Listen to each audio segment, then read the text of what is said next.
नमस्कार, हवामान अंदाज या यूट्यूब चॅनलवरती आपल्या सर्वांचे स्वागत करतो। सध्या स्थितीला वातावरणात हे बदल सातत्याने होत चाललेले आहेत। अशातच जर विचार केला तर आता मोठा पावसाचा अंदाज देखील जाहीर होत आहे। सध्या स्थितीला शेतकऱ्यांना काही ठिकाणी पेरणीची लगबग देखील पाहायला मिळत आहे, कारण काही ठिकाणी चांगली पुरेशी ओल तर झालेली आहे, पाऊस देखील चांगला झालेला आहे। मात्र शेतकऱ्यांनी ती गोष्ट न लक्षात ठेवता अजून काही बऱ्याच गोष्टी लक्षात घेतल्या पाहिजे, त्यावेळेसच पेरणीचा निर्णय घेणं हे योग्य राहील। कारण वातावरणातील सर्वात मोठे बदल आता होणार आहेत। यामध्ये जून महिन्याचा सर्वात मोठा व महत्त्वाचा असणारा अंदाज तो आता जाहीर झालेला आहे। कोणत्या जिल्ह्यामध्ये कशा प्रकारे पाऊस राहणार आहे, उघडीप कोणत्या जिल्ह्यात किती दिवस राहणार आहे, त्याबाबतची देखील माहिती त्यामध्ये आहे। त्याकरिता फक्त आता व्हिडिओ शेवटपर्यंत बघा। तसेच आता सध्या स्थितीला जर विचार केला तर काही जिल्ह्यामध्ये जे आहे ती पावसामध्ये खूपच मोठे बदल हे काही वर्षानंतर होत आहेत। काही ठिकाणी 20 वर्षातील सर्वात मोठे बदल तर काही भागामध्ये 30 वर्षातील सर्वात मोठे बदल हे वातावरणामध्ये जून महिन्यात पाहायला मिळणार आहे। त्यामुळे शेतकऱ्यांनी पेरणीचा निर्णय घेण्या अगोदर हा व्हिडिओ एकदा शेवटपर्यंत नक्कीच बघावा, जेणेकरून काही ना काही तुम्हाला फायदा होईल। तुम्हाला देखील बातमी कळेल की सध्या स्थितीला जून महिन्यामध्ये वातावरण नेमके राहणार तरी कसे, पाऊस पडणार तर कोणत्या जिल्ह्यात पडणार, उघडणार तर कोणत्या जिल्ह्यात उघडणार व किती दिवस पाऊस हा बंद राहणार याबाबतचा देखील अंदाज आपण पाहणार आहोत। कारण काय अशा देखील अफवा येत आहेत की त्यामध्ये सांगण्यात येत आहे की जून महिना हा पूर्ण कोरडा जाईल, काही जणांकडून सांगण्यात येत आहे की जून महिना पूर्ण पावसाळी जाईल। मात्र यामध्ये दोन्हीपैकी सत्यता कोणत्या याच्यामध्ये आहे त्याबाबतची देखील आपण बातमी पाहणार आहोत। आता फक्त लक्ष देऊन व्हिडिओ शेवटपर्यंत बघायचा आहे। व्हिडिओ शेवटपर्यंत बघा। तसेच चॅनलवरती नवीन असाल तर आत्ताच चॅनलला सबस्क्राईब करून नोटिफिकेशन बेलला ऑलवरती टाका। चॅनलला जर सबस्क्राईब केले तर रोजचे रोज महत्त्वपूर्ण अंदाज तुम्हाला या चॅनलवरती पाहायला मिळतील। तर चला पाहूयात आता सविस्तर अंदाज। तर आता सध्या स्थितीला आपण आजची देखील परिस्थिती पाहूयात, नंतर आपण पुढील काही दिवसांचे अंदाज पाहणार आहोत। जून महिन्यामध्ये वातावरण पुढचे 10 ते 15 दिवस देखील कसं राहू शकतं हे देखील आता बघणं गरजेचं आहे। सध्याची परिस्थिती पाहता आता राज्यामध्ये मुसळधार पाऊस हा राहणारच आहे। यामध्ये जर विचार केला तर आता पुढच्या काही तासामध्ये सोलापूर जिल्हा, नांदेड जिल्हा, लातूर, बीड जिल्हा, जळगाव, नाशिकचा भाग असेल, यामध्ये नगरचा भाग असेल, जालना, छत्रपती संभाजीनगरचे भाग असतील, गेवराई, पाटोदा या सर्व भागामध्ये मध्यम ते मुसळधार स्वरूपाचं पावसाळी वातावरण हे पुढच्या काही तासात सक्रिय राहणार आहे। म्हणजे आता पुढचे 1 ते 2 दिवसाचा विचार केला तर पाऊस आहे, पुरेशी ओल काही ठिकाणी होणारच आहे। मात्र एक मोठा बदल जून महिन्यामध्ये पाहायला मिळत आहे। 30 वर्षानंतर एक सर्वात मोठा बदल हा आपल्याला दिसून येत आहे। काय बातमी आहे आपण पाहणारच आहोत। तर इकडे बघू शकता सिल्लोड, कन्नड, मनमाड, नाशिक, जुन्नर, अहिल्यादेवीनगर, पैठण, छत्रपती संभाजीनगर, वैजापूर, श्रीरामपूर पुढच्या 2 तासात मुसळधार ते अतिमुसळधार काही ठिकाणी नदी नाल्यांना पाणी होईल अशा प्रकारचा पाऊस हजेरी लावणार आहे। त्यामुळे सर्व भागातील या शेतकऱ्यांनी सतर्क राहणे खूप गरजेचे आहे। काही भागात सध्या पाऊस देखील सुरू आहे। तसेच इकडे यामध्ये केज, पेठ, लातूर, उदगीर, अहमदपूर, जामखेडचा भाग असेल, तसेच गेवराईचा भाग असेल, धारूरचे भाग असतील, तसेच अहिल्यादेवी, नगरखेड, पुणेपर्यंतचे काही भाग, बारामती, इंदापूर, बार्शी, तुळजापूर, धाराशिवच्या भागात मुसळधार देखील पाऊस आपल्याला पुढच्या काही तासात देखील पाहायला मिळणार आहे। या सर्व भागातील शेतकऱ्यांनी जेवढं होईल तेवढं सतर्क राहणे देखील खूप महत्त्वाचे ठरणार आहे। सतर्क देखील राहावे लागेल, कारण की मध्यम ते मुसळधार काही भागात अतिशय मुसळधार पावसाचं वातावरण हे आपल्याला सक्रिय होतानाच पाहायला मिळणार आहे। हा अंदाज देखील आता लक्षात घ्या। तसेच इकडे तुळजापूर, सोलापूरचा भाग असेल, अकलूजचा भाग असेल, इंदापूरचा भाग असेल, या भागामध्ये देखील मुसळधार ते तुळजापूरच्या भागात देखील पुढच्या काही तासात मुसळधार पाऊस हे झाला आजचा। आता उद्या काय बदल होत आहे ते पाहूयात। आता फक्त लक्ष देत व्हिडिओ बघत चला, कारण आता उद्याची परिस्थिती, त्यानंतर त्याच्या पुढील परिस्थिती व त्यानंतर 1 जून, 2 जून, 3 जून, 4 जून, तसेच 10 जून पर्यंतचा अंदाज, 11-12 जूनला कसं वातावरण राहील, पाऊस येणार तरी कधी की खंड राहणार, त्याबाबतचा सविस्तर अंदाज आता इथून पुढे सांगत आहे। आता मात्र लक्ष देऊन व्हिडिओ बघत चला।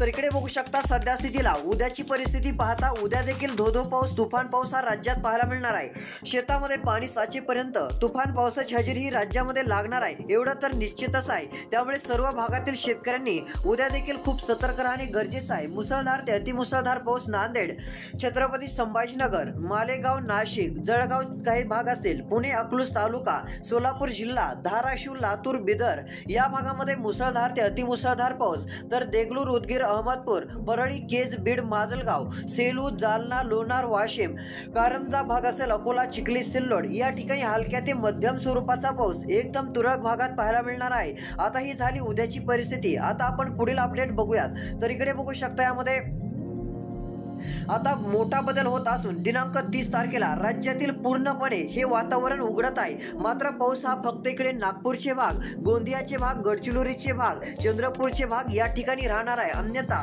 इतरत्र भागात जास्त काही पावसाची शक्यता नाहीये। दिनांक 31 तारीख आता लक्ष देऊन व्हिडिओ शेवटपर्यंत बघायचा आहे। आता इथून पुढे तुम्हाला जून महिन्याचा अंदाज पाहायला मिळत आहे। पूर्ण जून महिन्यात काय अपडेट आहे, कसा पाऊस राहणार आहे, सरासरी किती पाऊस पडू शकतो व पाऊस कोणत्या भागात जास्त पडू शकतो, कोणत्या भागात खंड राहू शकतो व कोणत्या जिल्ह्यात जी आहे ती खूप भयानक अशी परिस्थिती पाहायला मिळणार आहे, त्याबाबतचा आता सविस्तर अंदाजाचा रिपोर्ट आपण बघूयात।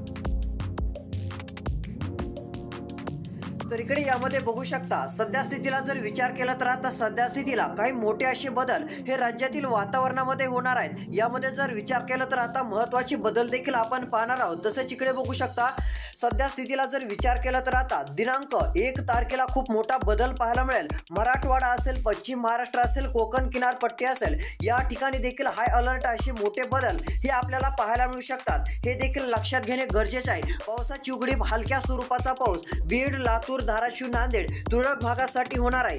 केज, माजलगाव, परळी, अहमदपूर, जामखेड, करमाळा तुफान स्वरूपाची वारे वाहणार आहेत। त्यामुळे आता इथं उघडीप पाहायला मिळत आहे। आता या भागातील शेतकऱ्यांच्या मनात एक प्रश्न आलाच असेल की आता इथे उघडीप पाहायला मिळत आहे, सूर्यप्रकाश आम्हाला पाहायला मिळू शकतो, मग आम्ही पेरणी करावी का? तर आता त्याचं एक मोठं उत्तर देखील पाहायला मिळत आहे। तसेच काही बऱ्याच जणांनी एक मोठे सल्ले देखील दिलेले आहेत, त्यांचे देखील काय म्हणणे आहे ते देखील तुम्हाला सांगणारच आहे। त्यापूर्वी आपण जाणून घेऊयात या तारखांना ढगाळ वातावरण राहणार की सूर्यप्रकाश पडणार।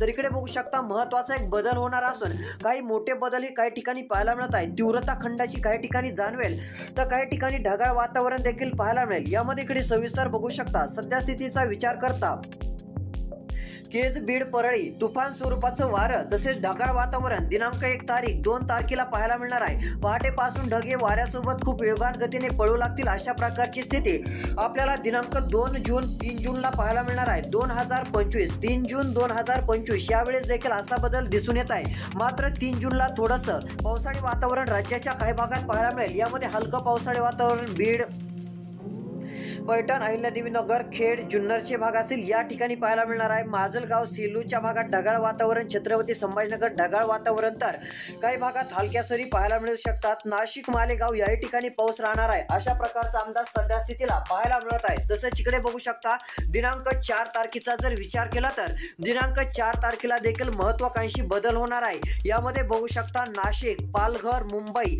अहिल्यादेवी नगर, पुणे, छत्रपती संभाजीनगर, मालेगाव, जळगाव या ठिकाणी मोठे स्वरूपाचे बदल हे आपल्याला वातावरणात पाहायला मिळू शकतात। तसेच इकडे नंदुरबार पर्यंत देखील आपल्याला मोठे बदल हे पाहायला मिळतील। त्यामुळे या भागातील शेतकऱ्यांनी आता थोडं सतर्क राहणं गरजेचं आहे। या ठिकाणी जे आहे ती पेरणीचा निर्णय काळजीपूर्वक घेणं गरजेचं आहे। या ठिकाणी आता पावसामध्ये उघडीप स्वरूपाची स्थिती आपल्याला पाहायला मिळू शकते। तर दिनांक 5 तारखेचा, 6 तारखेचा, 7 तारखेचा व 8, 9, 10, 15 तारखेपर्यंतचे अंदाज आता तुम्हाला जाणून घेणं खूप महत्त्वाचं ठरणार आहे। आता राहिलेला व्हिडिओ खूप महत्त्वाचा आहे कारण इथून पुढचे अंदाजे महत्त्वाचे ठरतील। कारण पेरणी जर केली तर इथून पुढे पाऊस राहील का? दिनांक 10 तारीख 9 जून असेल, 8 जून असेल किंवा 11-12 जून असेल यावेळेस पाऊस येईल का असा प्रश्न तुमच्या मनात असेल, जेणेकरून तुम्हाला देखील आता पेरणीचा निर्णय घेता येईल। तर यामध्ये बघू शकता दिनांक 6 तारखेला कोकण किनारपट्टीत मध्यम ते जोरदार स्वरूपाचं पावसाळी वातावरण हे मॉडेल दाखवत आहे। मात्र हा अंदाज लांब पल्ल्याचा आहे, त्यामुळे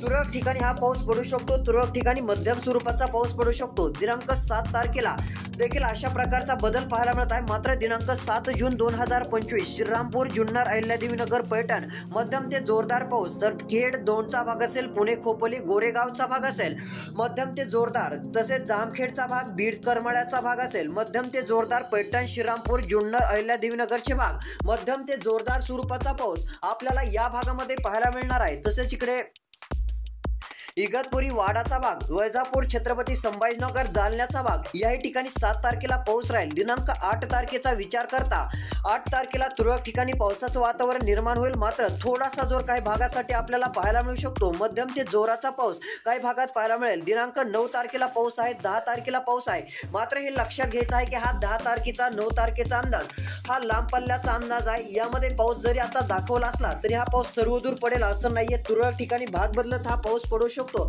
त्यामुळे तुमच्याकडे जे आहे ते 2 ते 3 पाणी देण्याचं नियोजन असलं पाहिजे. त्यानंतर सध्या पेरणीचा निर्णय घ्या किंवा नदी नाल्यांना तुमच्या भागात पाणी वाहत असेल तर त्यावेळेस तुम्हाला पेरणी करण्यास काय हरकत नाही. तुम्ही कोणत्याही प्रकारचे पाणी तेथील वापरू शकता. त्यामुळे तुम्ही सर्व काही विचार करा व एक योग्य प्रकारचा पेरणीचा निर्णय घ्या. वातावरणातील काय अपडेट आपण नक्कीच देऊ. भेटूया पुढील पुढीलच्या व्हिडिओमध्ये. धन्यवाद.